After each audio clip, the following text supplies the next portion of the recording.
Welcome to MarineMax of Rogers. My name is Josh Simonson here today to show you the Sea Ray 280 SLX. This is a 2019 model. The interior here is a nice dune.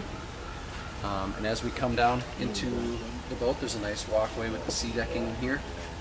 Plenty of seating. We got a spot for a table. We did order this particular 280 SLX with the automatic top. So I press a button and the whole thing will articulate all the way down and cover you, and you can still drive the boat even with the top down, which is kind of nice.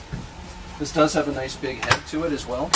Really spacious, lots of room, and it is a vacuum flush as well. We did, for 2019, Sea Ray did go to Fusion stereo, so this is the new Fusion dash here. This does have a subwoofer, speakers, amplifiers, and then also this is standard now with the Simrad glass dashes on here that are going to give you all your information right here.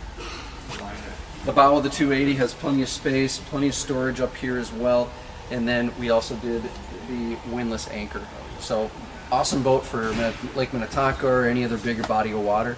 But come on down to Rogers and take a look at this boat.